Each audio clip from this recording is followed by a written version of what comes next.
Meu nome é Regina e eu tenho 49 anos.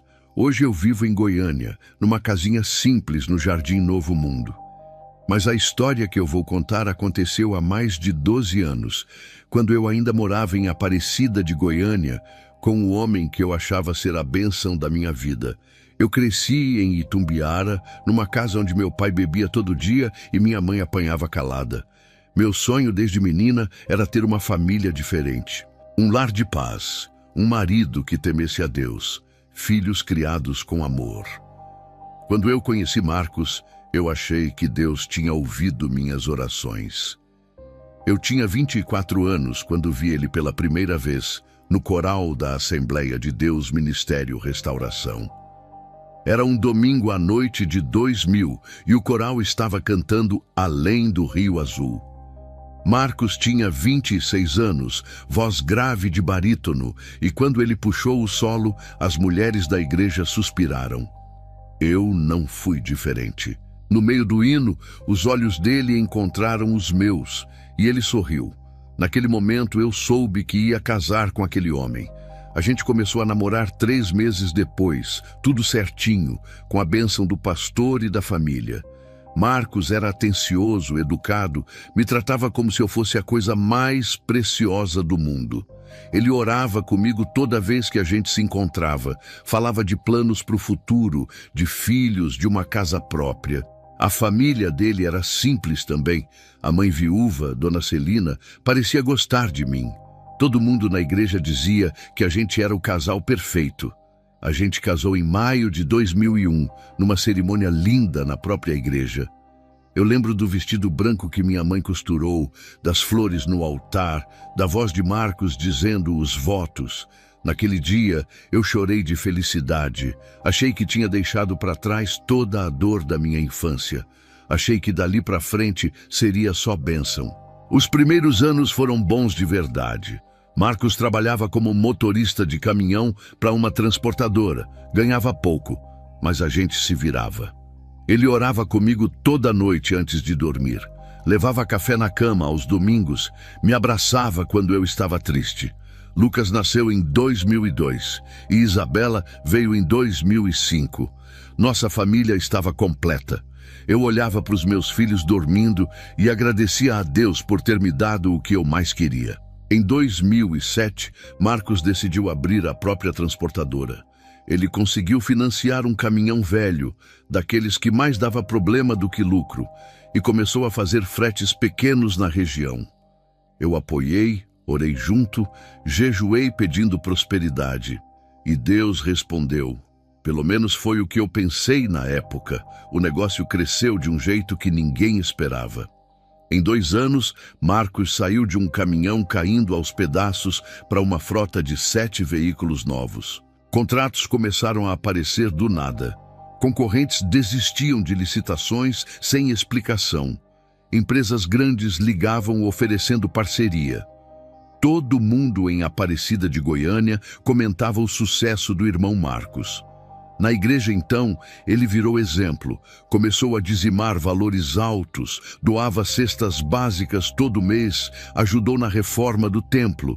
O pastor Ernesto dizia no púlpito, na frente de todo mundo, que se todos os irmãos fossem como Marcos, o Brasil seria outro país. Mas enquanto o mundo via um homem de Deus, eu via outra coisa dentro de casa. Marcos foi ficando diferente. As orações em família pararam. O café na cama virou silêncio. Ele chegava do trabalho e mal olhava para mim, ia direto para o fundo do quintal, onde tinha um quartinho que ele tinha construído.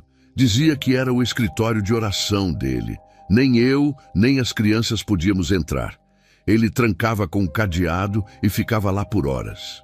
Eu perguntava o que ele fazia lá dentro e ele sempre respondia a mesma coisa. Que todo homem de Deus precisa de um altar secreto, um lugar só dele para buscar a presença do Senhor.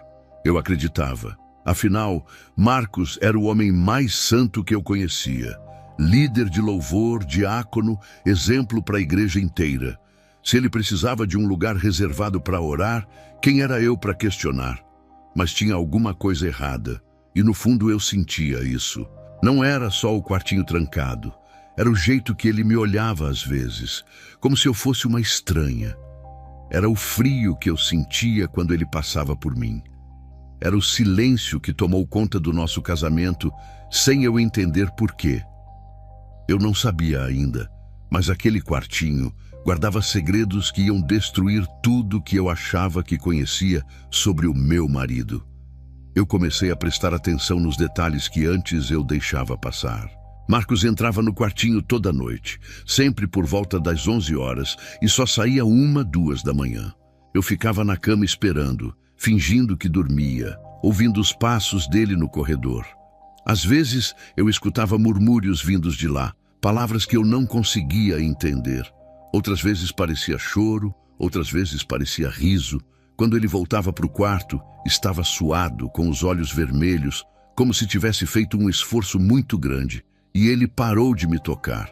No começo eu achei que era cansaço, afinal a transportadora estava crescendo e ele trabalhava muito. Mas não era só isso. Quando eu estendia a mão na cama para encostar nele, Marcos virava para o outro lado.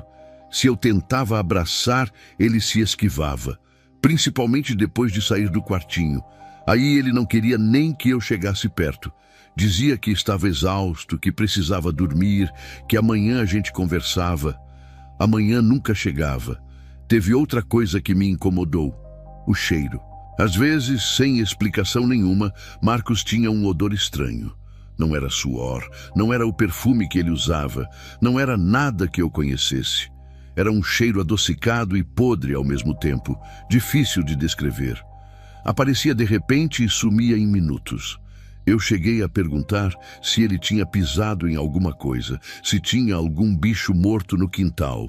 Ele ria e dizia que eu estava imaginando coisas. Na igreja, os sinais ficaram mais claros. O coral ensaiava toda quarta-feira à noite, e eu ia junto porque Marcos era o líder de louvor. Toda vez que o grupo começava a cantar "Há poder no sangue de Jesus", acontecia alguma coisa. Marcos inventava desculpa para sair, ia ao banheiro, atendia o celular que não tinha tocado, dizia que estava com dor de cabeça, sempre nesse hino. Nos outros ele ficava normal, até cantava com força, mas nesse específico ele não conseguia ficar. Nosso cachorro, o Trovão, foi outro sinal que eu ignorei. Era um vira-lata que a gente tinha desde que Lucas nasceu, manso, brincalhão, dormia no pé da cama das crianças.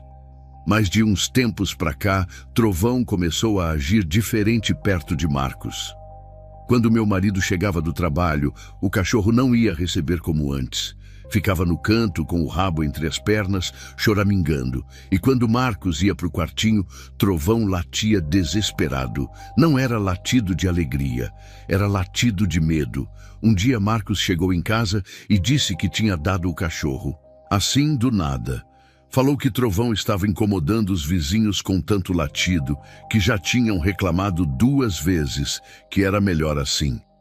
Eu chorei. As crianças choraram, mas ele não voltou atrás. Trovão foi embora naquele dia e nunca mais nenhum animal entrou na nossa casa. Eu não entendi na época, mas hoje eu sei que os bichos sentem coisas que a gente não sente. Minha amiga Simone foi a primeira pessoa de fora a perceber que algo estava errado. A gente trabalhava juntas numa loja de materiais de construção no centro de Aparecida, e ela me conhecia bem. Um dia, no horário do almoço, ela puxou o assunto com jeito de quem não quer parecer intrometida. Disse que tinha visto Marcos no centro de Goiânia, entrando numa loja de artigos religiosos misturados, daquelas que vendem imagem de santo junto com coisa de umbanda. Eu defendi meu marido na hora, disse que ela devia ter visto errado. Simone não insistiu, mas ficou me olhando com aquela cara de preocupação. Ela conhecia meu marido, sabia da fama dele na igreja, do respeito que todo mundo tinha. Mas ela também me conhecia e acho que percebeu que eu estava diferente, mais calada, mais magra, com olheiras que maquiagem não escondia. Ela só disse uma coisa antes de voltar para o trabalho, que se eu precisasse conversar, ela estava ali. Eu agradeci e mudei de assunto. Naquela noite, eu fiquei acordada esperando Marcos ir para o quartinho. Quando ele saiu do quarto, eu olhei no relógio. Eram 11h15. Eu fiquei deitada no escuro, ouvindo. Os murmúrios começaram baixos, depois foram ficando mais altos, palavras numa língua que eu não conhecia. Não era inglês, não era espanhol, não era língua de anjo como a gente fala na igreja. Era outra coisa. Eu senti um frio subir pela espinha, mesmo com o calor de Goiás em pleno verão. Marcos voltou para o quarto quase 2 horas da manhã. Eu continuei fingindo que dormia, mas espiei pelo canto do olho.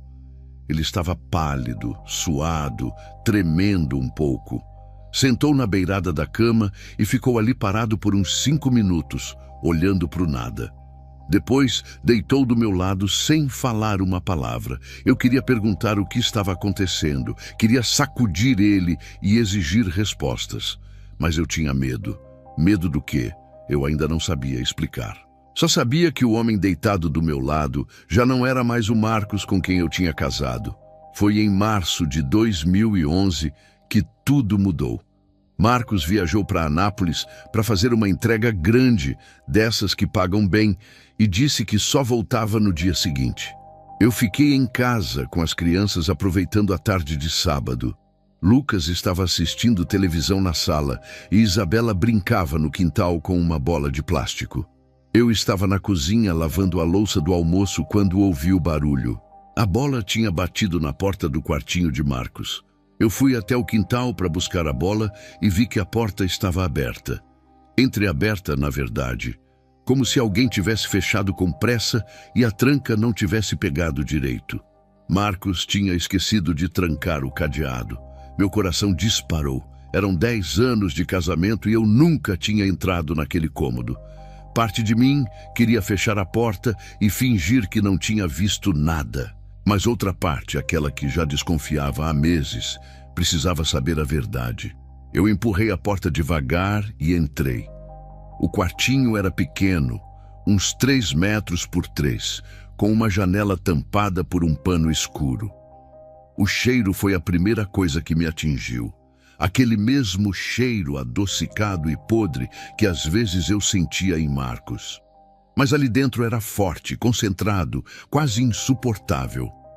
Eu tapei o nariz com a mão e continuei olhando, tentando entender o que eu estava vendo.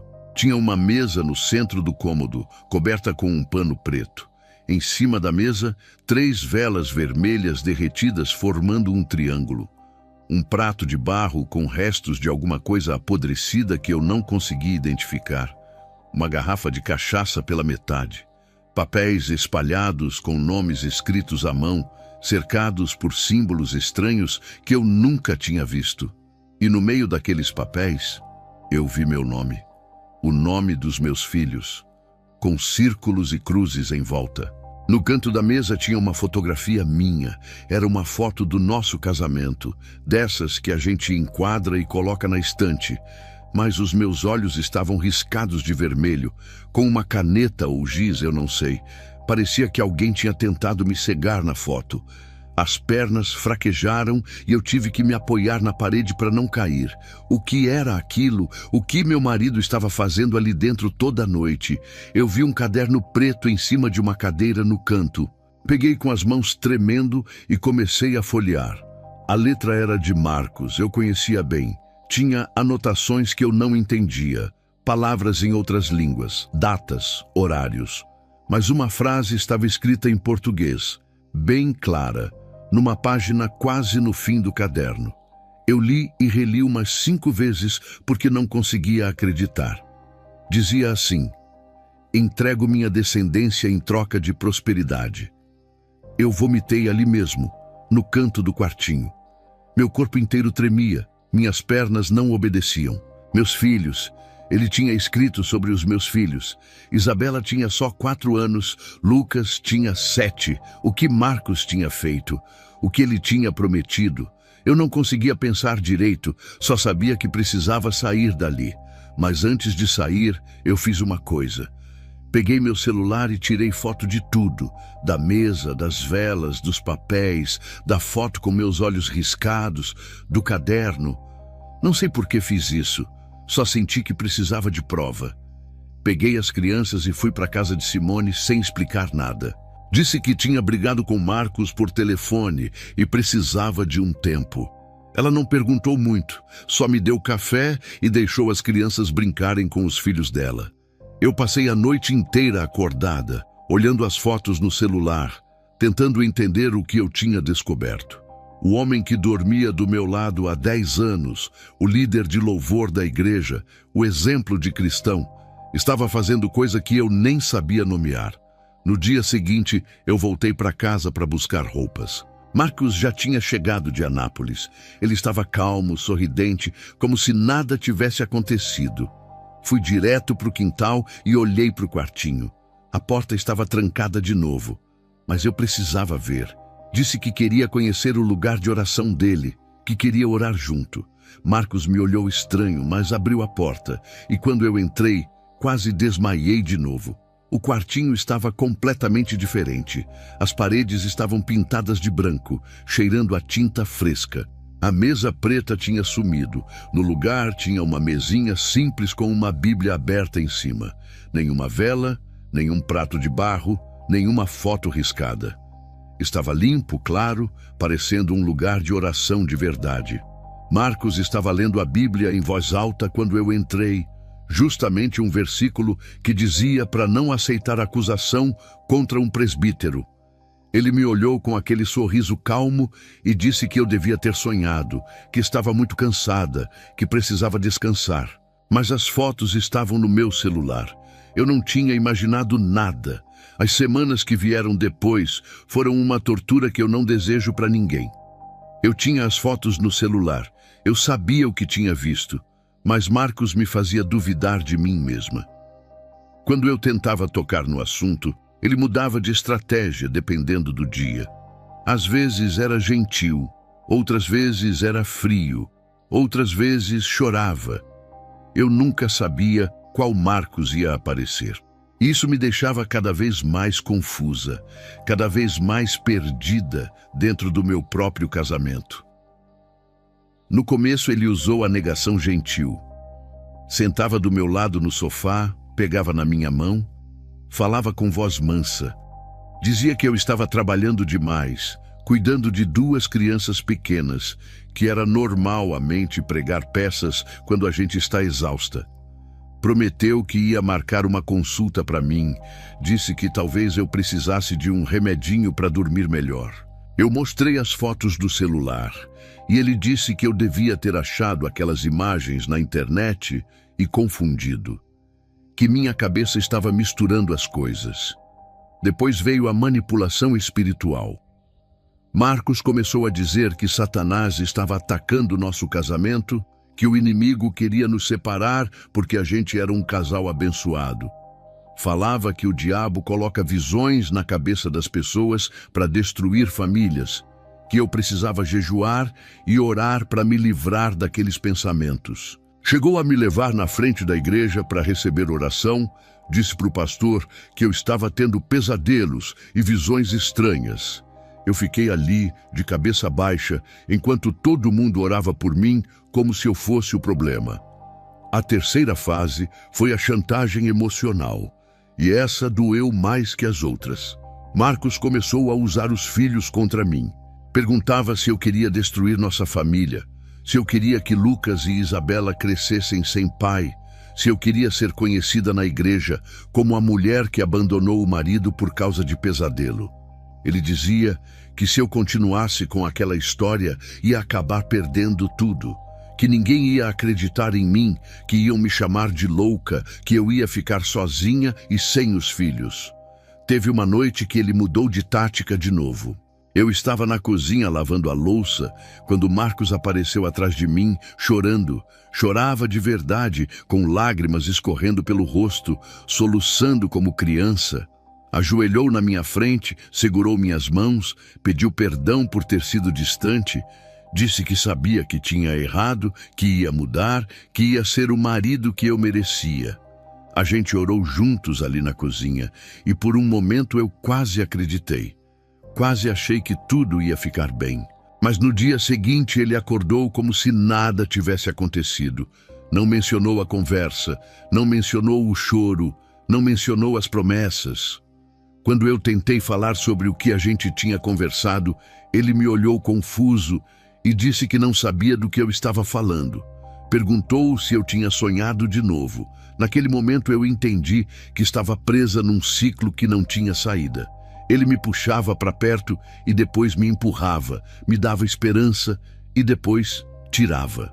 Dona Celina, minha sogra, apareceu em casa naquela semana. Marcos tinha chamado ela para ajudar.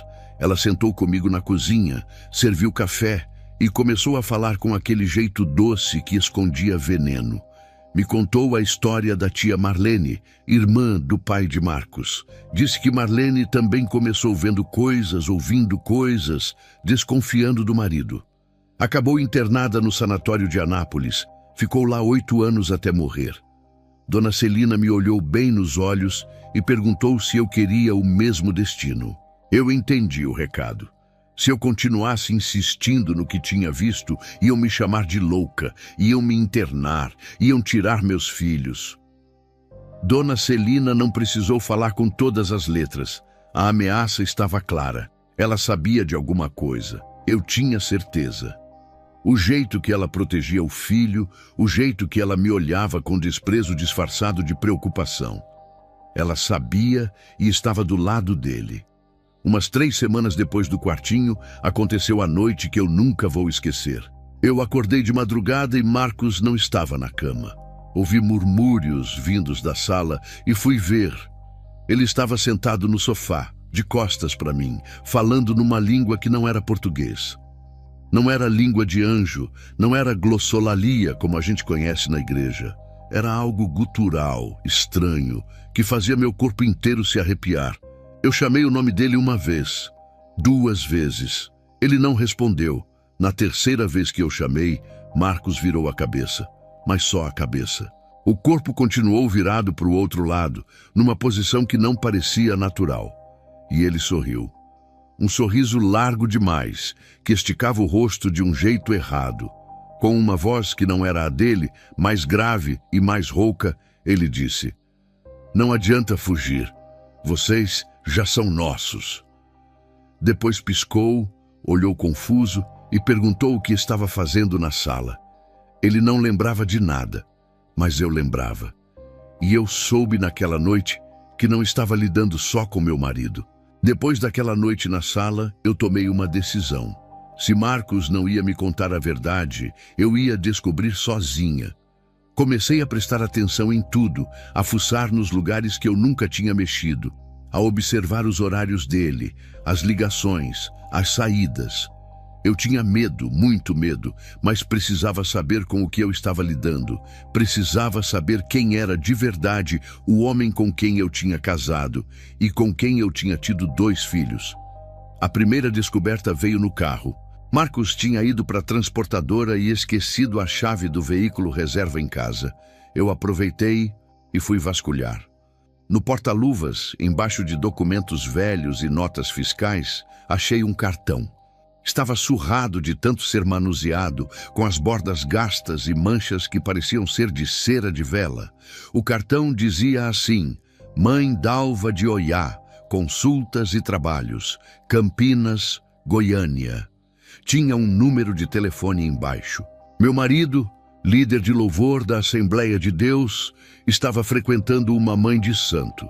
A segunda descoberta veio quando eu consegui ver um extrato bancário da empresa. Marcos sempre escondeu as finanças de mim, dizia que mulher não precisava se preocupar com essas coisas, que ele cuidava de tudo. Mas um dia ele deixou uma pasta em cima da mesa e eu aproveitei enquanto ele estava no banho. No meio das contas e recibos, eu vi uma coisa que me chamou a atenção. Todo dia, 15 de cada mês, uma transferência de R$ 1.500 para uma conta que eu não conhecia. Todo mês, sem falta, desde 2008, como se fosse um pagamento fixo ou uma oferenda. A terceira descoberta veio de quem eu menos esperava. Seu Ademir era motorista da transportadora desde o começo, um senhor de quase 60 anos, evangélico, que conhecia Marcos desde antes de eu casar. Um dia ele apareceu em casa para entregar uns documentos e pediu para falar comigo em particular. Disse que estava pedindo demissão e que não podia mais trabalhar para o meu marido. A voz dele tremia quando falou e os olhos estavam cheios de água. Seu Ademir chegou perto de mim e falou baixo, quase sussurrando. Disse que era crente de verdade e que não podia mais compactuar com o que via naquela empresa. Falou de sextas-feiras de lua cheia, de coisas que aconteciam no escritório dos fundos da transportadora depois que todo mundo ia embora. Ele disse que viu coisas que não eram desse mundo, que o sucesso do meu marido tinha um preço e que esse preço não era dinheiro. Antes de ir embora, ele só falou mais uma coisa: que eu prestasse atenção nas datas e que Deus me protegesse. A quarta descoberta veio no cesto de roupa suja.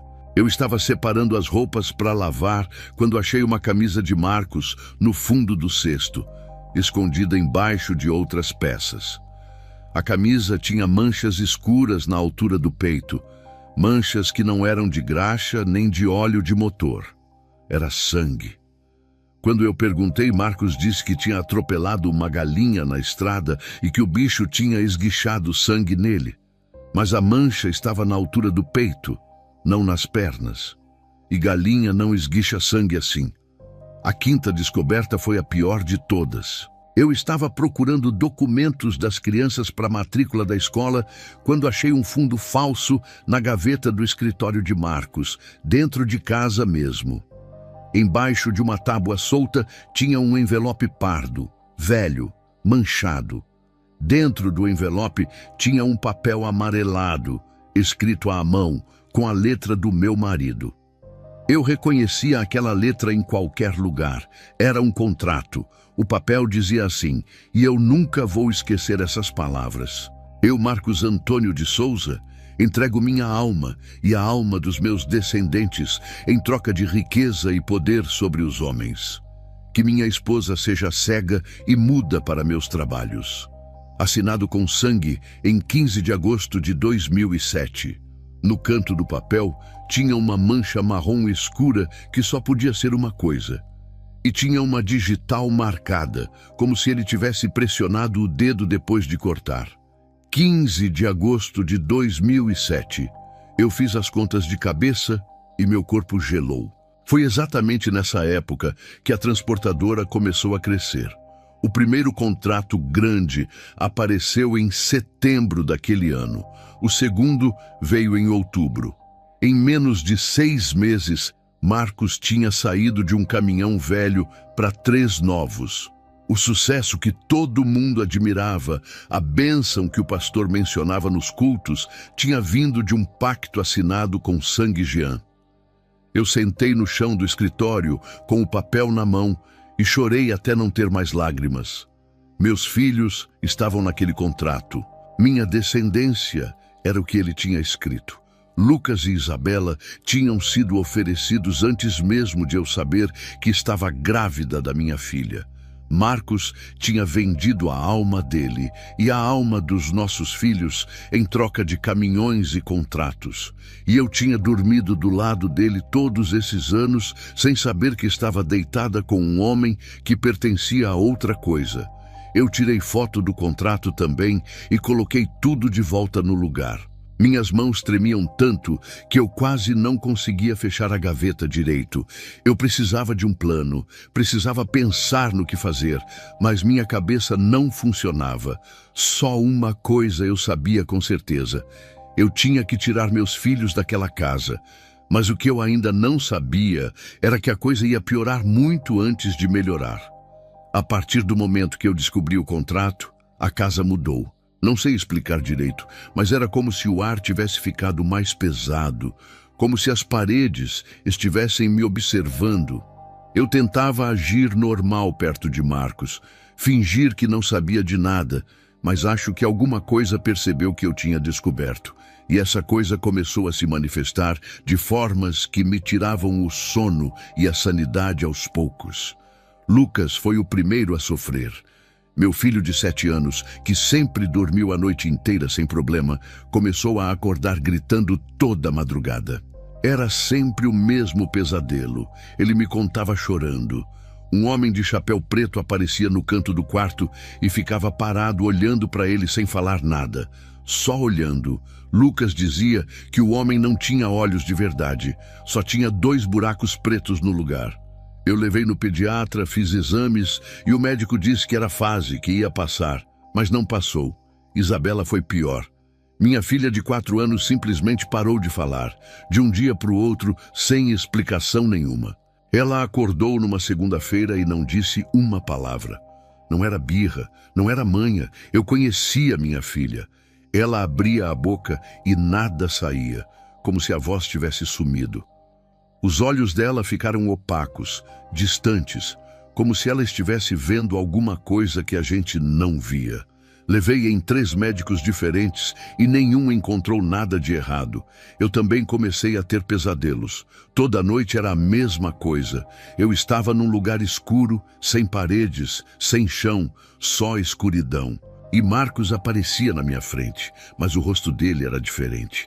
Os olhos eram completamente pretos, sem branco nenhum, como se fossem 2 poços fundos.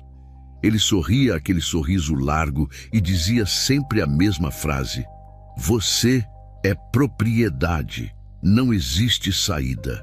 Eu acordava suando frio, com o coração disparado, e Marcos estava dormindo do meu lado como se nada estivesse acontecendo. Mas o pior eram os arranhões. Eu comecei a acordar com marcas no corpo que não estavam lá quando eu dormia. 3 riscos paralelos. Como se fossem garras no braço, na coxa, nas costas, doíam quando eu passava a mão. Eu perguntei para Marcos e ele disse que eu devia estar me coçando durante o sono, que era estresse, mas eram 3 riscos perfeitos, iguais, do mesmo tamanho. Ninguém se coça assim. Eu passei a dormir de manga comprida para esconder as marcas. A casa também tinha coisas estranhas. O cheiro de podridão aparecia sem aviso, forte demais, e depois sumia como se nunca tivesse existido. Eu limpava tudo com água sanitária, procurava rato morto no telhado, verificava a fossa e não achava nada. O cheiro vinha e ia embora quando queria. Portas batiam sozinhas no meio da noite, mesmo sem vento. A televisão ligava e desligava. As crianças falavam de sombras nos cantos que eu não conseguia ver. Um dia, achei minha Bíblia dentro do vaso sanitário. Era a Bíblia que eu tinha ganhado da minha mãe quando me batizei. Tinha meu nome gravado na capa. Eu sempre deixava na mesinha de cabeceira. Estava completamente encharcada, destruída e aberta numa página específica. O livro de Deuteronômio, no versículo que fala de maldição até a 3ª e 4ª geração. Eu não tinha colocado aquela Bíblia ali. As crianças não alcançavam a prateleira. Marcos jurou que também não tinha sido ele. A noite mais aterrorizante aconteceu numa 4ª-feira de junho. Eu acordei às 3 da madrugada com uma sensação estranha, como se alguém estivesse me observando. Virei para o lado e Marcos não estava na cama. Meu coração já começou a acelerar. Eu levantei devagar, sem acender a luz, e fui até o corredor. A porta do quarto das crianças estava entreaberta, e pela fresta eu vi. Marcos estava de pé no meio do quarto, entre as 2 camas dos meus filhos. Completamente imóvel, parado como uma estátua, olhando para eles enquanto dormiam. Não se mexia, não piscava, não parecia nem respirar. Eu chamei o nome dele baixinho. Nada.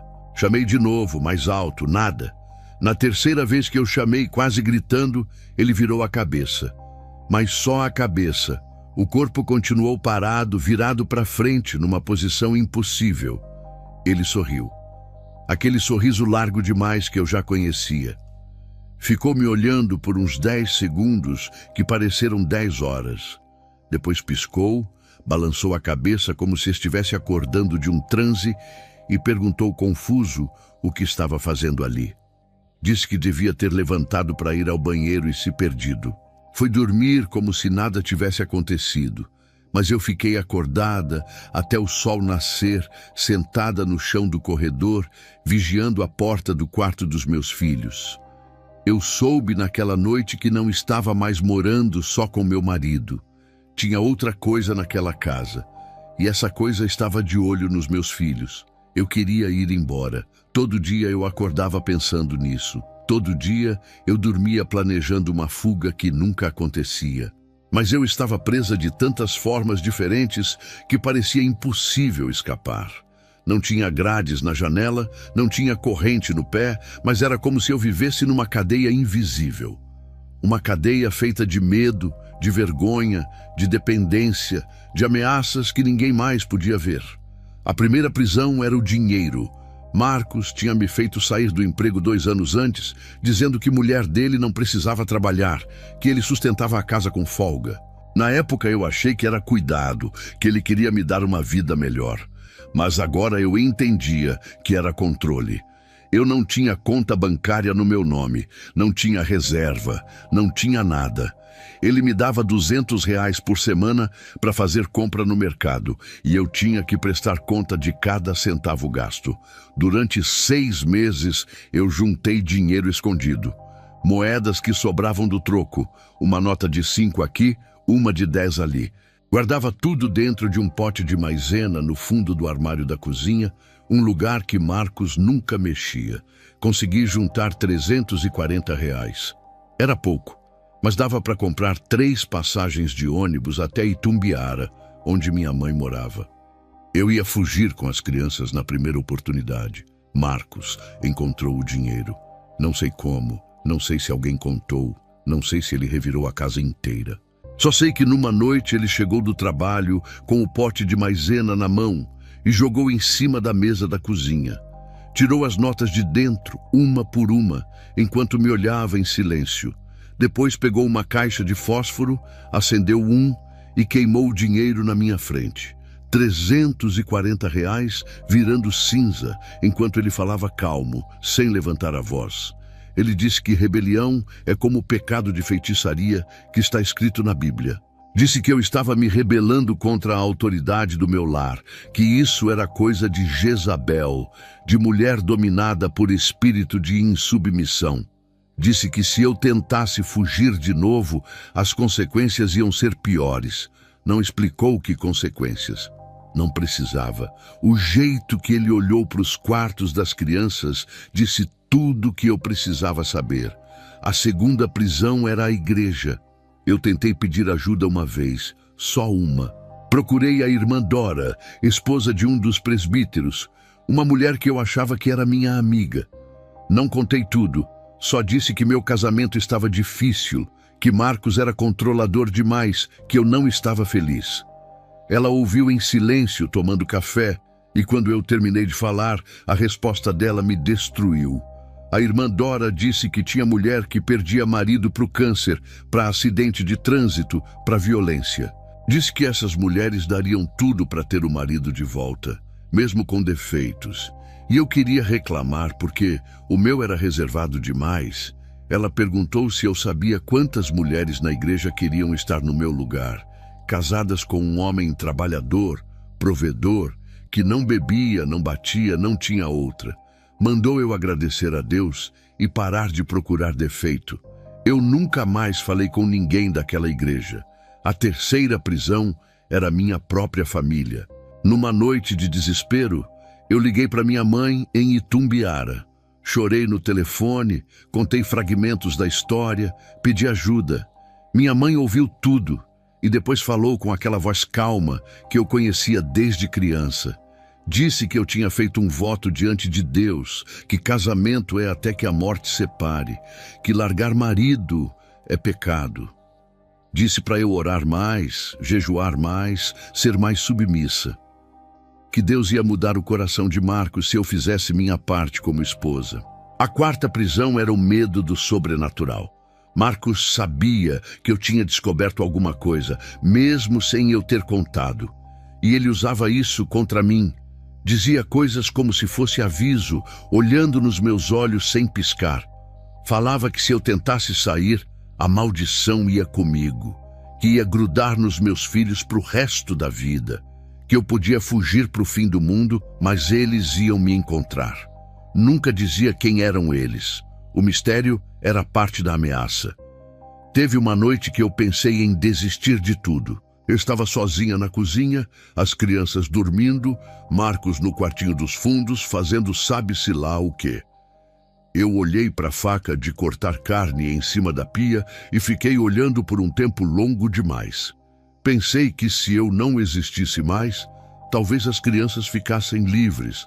Talvez o contrato precisasse de mim viva para funcionar.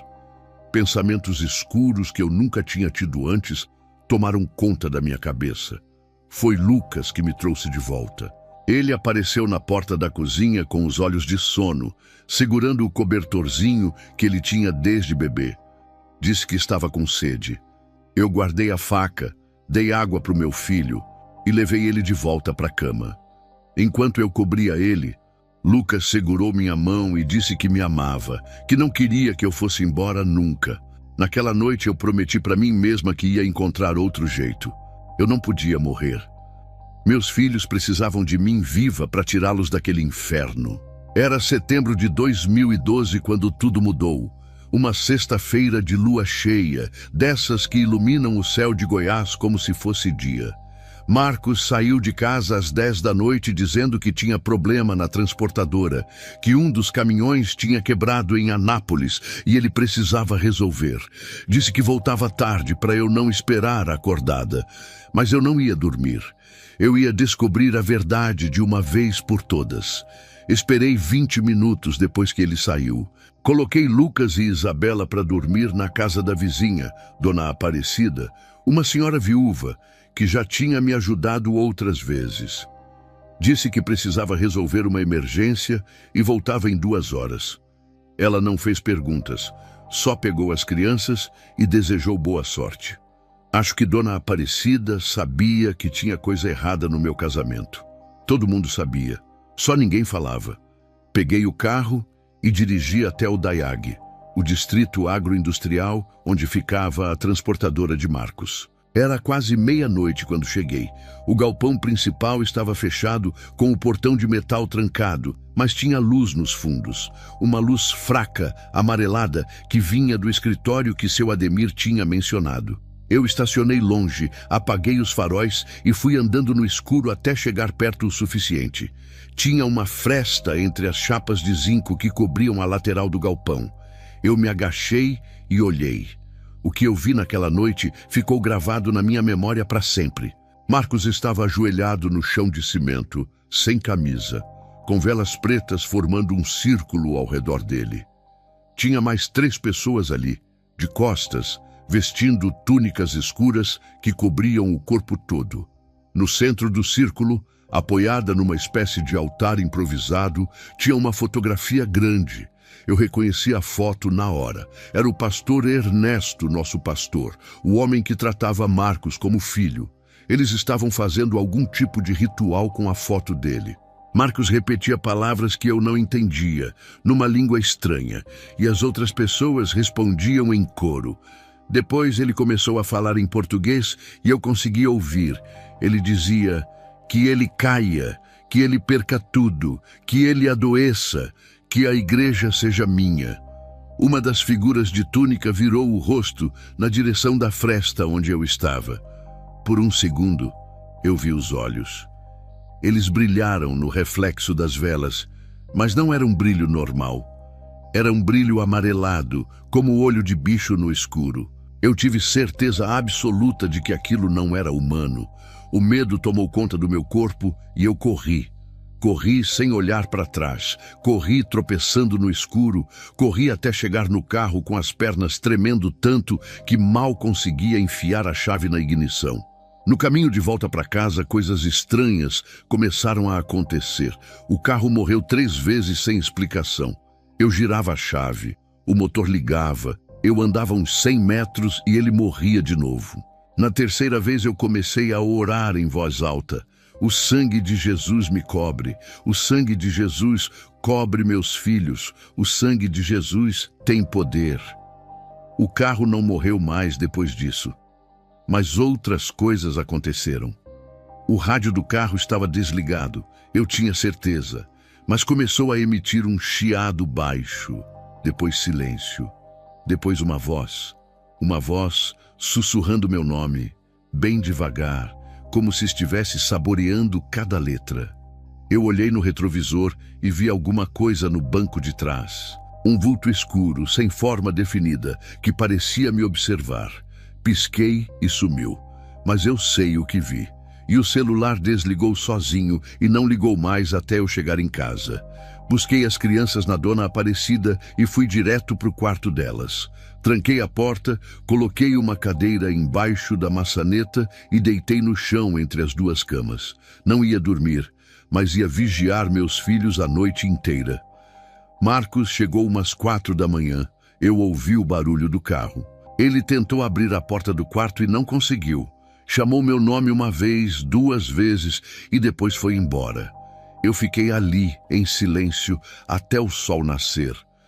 Naquela madrugada, em algum momento entre a escuridão e a luz do dia, eu tive um sonho. Mas não era um pesadelo como os outros. Eu estava num lugar cheio de luz branca, uma paz que eu não sentia há anos. E uma voz falou comigo, clara como se alguém estivesse do meu lado. A voz disse assim: "Não tenha medo.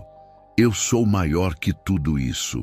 Levanta, pega teus filhos e vai. Eu vou na frente abrindo o caminho." Eu vi uma mão estendida na minha direção, uma mão com marcas, cicatrizes fundas no meio da palma, como se tivessem atravessado pregos ali. Eu não toquei, mas eu soube que era real.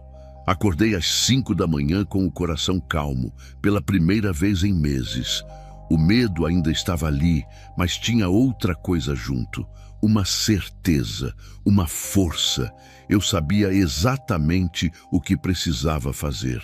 Naquele sábado de manhã, eu ia embora daquela casa e não ia voltar nunca mais. Eram 6 horas da manhã de um sábado de setembro, quando eu coloquei meu plano em ação. Marcos ainda dormia, exausto de seja lá o que ele tinha feito na noite anterior. Eu acordei Lucas e Isabela em silêncio, com o dedo na boca pedindo para eles não fazerem barulho. Coloquei roupas numa mala pequena. Peguei os documentos das crianças e os meus, a Bíblia nova que eu tinha comprado escondida, e saí pela porta da cozinha sem olhar para trás. Eu não tinha dinheiro, não tinha para onde ir, não tinha nada planejado além de sair daquela casa, mas eu tinha o número da Simone decorado na cabeça. Parei num orelhão na avenida e liguei para ela. Eram 6:30 da manhã de um sábado e eu acordei minha amiga chorando no telefone. Só consegui dizer uma coisa: "Simone, eu preciso de ajuda." Ela não perguntou nada, só disse o endereço e mandou eu ir para lá. 20 minutos depois eu estava na casa dela em Goiânia, tremendo dos pés à cabeça. Simone me deu café, deu comida para as crianças e esperou eu me acalmar para perguntar o que tinha acontecido. Eu contei tudo, desde o quartinho, passando pelo contrato, pelos rituais, pelas manifestações na casa, até o que eu tinha visto na transportadora na noite anterior. Ela ouviu em silêncio, com os olhos arregalados, e quando eu terminei, ela só disse uma coisa: "Eu conheço alguém que pode te ajudar. Não é da tua igreja, mas é homem de Deus, de verdade." O nome dele era Pastor Antônio. Ele liderava uma igreja pequena, no Jardim América, sem fama, sem ostentação, num salão alugado que cabia umas 50 pessoas. Simone disse que ele tinha experiência com casos assim, casos que outras igrejas não queriam tocar. Ela ligou para ele naquele mesmo sábado e explicou a situação por cima. Ele disse para a gente ir no domingo de manhã, que ia nos receber antes do culto. O pastor Antônio era um homem simples, uns 50 e poucos anos, cabelo grisalho, mãos calejadas de quem já trabalhou na roça. Ele me recebeu numa salinha nos fundos da igreja, com a esposa dele do lado. Eu contei tudo de novo, mostrei as fotos no celular, mostrei a foto do contrato que eu tinha tirado escondida. Ele olhou cada imagem em silêncio, com o rosto sério. Quando terminou, ele me olhou nos olhos e disse palavras que eu nunca vou esquecer. Ele disse assim: "Minha filha, você viveu com um pacto de sangue dentro da sua casa. Seu marido entregou a alma dele e a alma dos teus filhos em troca de dinheiro e poder. Mas eu vou te dizer uma coisa que o inimigo não quer que você saiba. Não existe contrato que seja maior que o sangue de Jesus. O que foi escrito com sangue de homem pode ser apagado com sangue de cordeiro. Naquele momento eu chorei tanto que achei que ia desmaiar. A oração de libertação aconteceu numa terça-feira à noite, na casa do próprio pastor. Estavam lá ele, a esposa e mais 2 obreiros de confiança. Eles ungiram a casa com óleo, ungiram as crianças, ungiram a mim e começaram a orar. Durou 4 horas. 4 horas que pareceram 4 dias. Eu vomitei 3 vezes, chorei até não ter mais lágrimas. Tremi tanto que os obreiros precisaram me segurar para eu não cair. Em um momento da oração, minha voz mudou. Saiu mais grave, mais rouca, falando coisas que eu não sabia que sabia. Nomes de entidades, datas de rituais, detalhes do que Marcos fazia no quartinho. Era como se alguma coisa estivesse sendo arrancada de dentro de mim à força. Depois veio um silêncio. E eu disse com minha voz normal, chorando: saiu. Eu senti sair. Estava aqui dentro esse tempo todo. O pastor Antônio disse amém e continuou orando pelos meus filhos. Lucas foi ungido com óleo na testa. No meio da oração, ele abriu os olhos e disse uma coisa que me fez chorar de novo.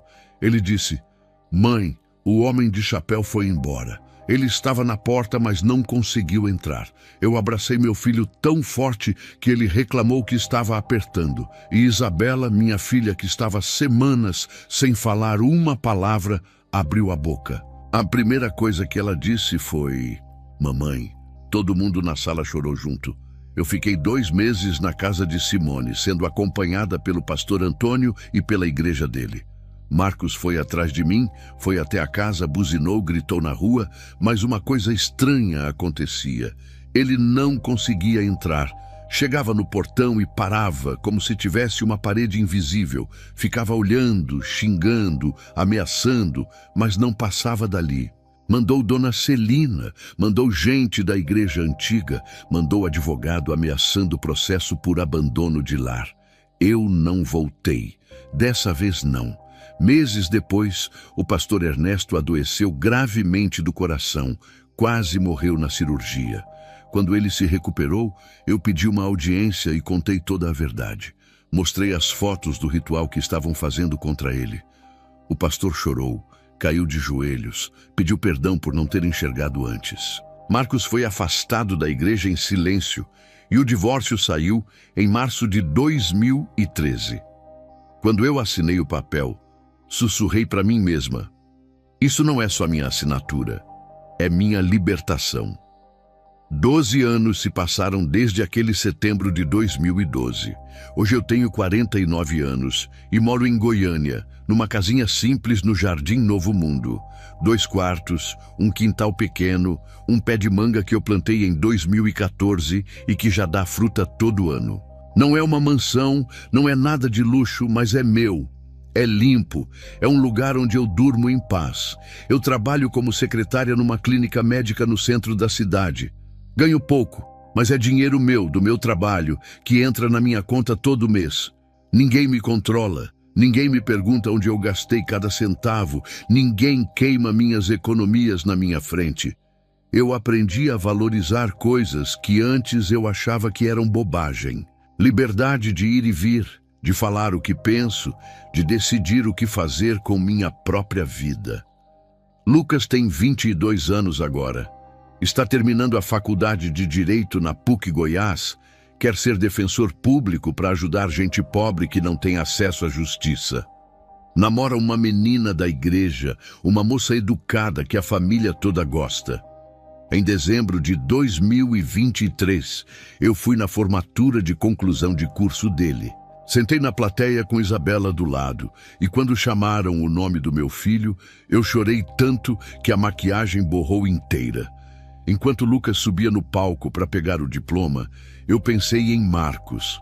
Pensei no contrato que ele assinou, nas palavras que ele escreveu com sangue. Entrego minha descendência em troca de prosperidade. Ele achou que tinha vendido meus filhos para o inferno. Olha onde meu filho estava naquele momento, formando em direito, com a vida inteira pela frente, livre de toda a maldição que o pai tentou colocar nele. Isabela tem 19 anos. Trabalha de dia numa loja de roupas no shopping e estuda pedagogia à noite. Fala pelos cotovelos, não praquieta um minuto, tem opinião para tudo. Ninguém que conhece ela hoje acredita quando eu conto que ela ficou semanas sem conseguir falar uma palavra, que os médicos não achavam explicação, que a voz dela só voltou quando um pastor ungiu a cabeça dela com óleo e orou em nome de Jesus. De Marcos, eu sei pouco e prefiro assim. A transportadora faliu em 2015, dívidas, processos, caminhões penhorados pela justiça. O sucesso que veio rápido foi embora mais rápido ainda. A última notícia que eu tive foi em 2022. Ele estava morando de favor na casa de Dona Celina, que teve um derrame e ficou acamada. Ele nunca procurou os filhos, nunca mandou um centavo de pensão, nunca pediu perdão. Até onde eu sei, ele nunca se converteu de verdade. Dona Celina me ligou em 2021, antes do derrame. A voz dela estava fraca, cheia de choro. Ela disse uma coisa que me pegou de surpresa. Disse assim: Regina, me perdoa.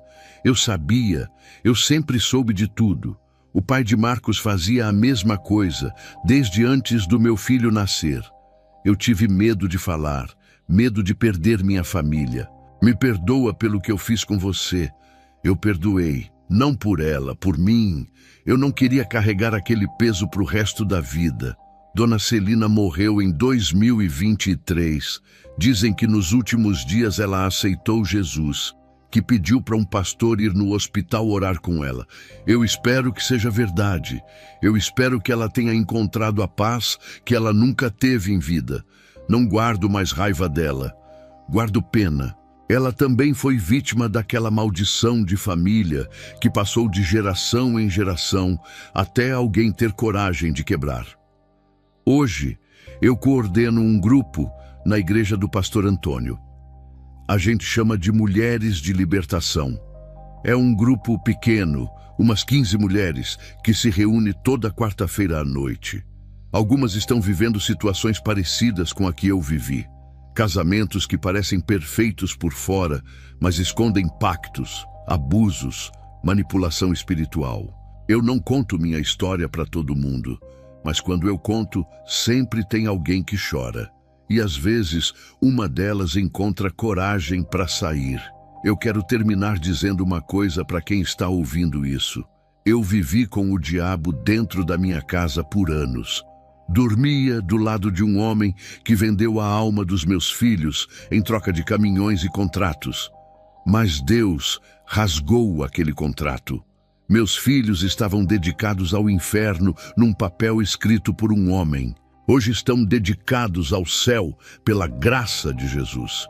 Marcos disse que eu era propriedade, que não existia saída. Ele estava errado. Eu saí. E hoje, pela primeira vez em muitos anos, eu durmo em paz. Durmo sem medo de acordar, sem medo de olhar para o lado e ver algo que não deveria estar ali. Se você está vivendo algo parecido, se você sente que tem coisa errada no seu casamento, na sua casa, na sua família, eu quero que você saiba de uma coisa. O medo é real. A prisão é real. Mas a chave também é real. E o nome da chave é Jesus. Ele abre portas que ninguém consegue fechar e fecha portas que ninguém consegue abrir. Meu nome é Regina. Eu era escrava. Hoje sou livre. E o que Deus libertou, o inferno não prende mais.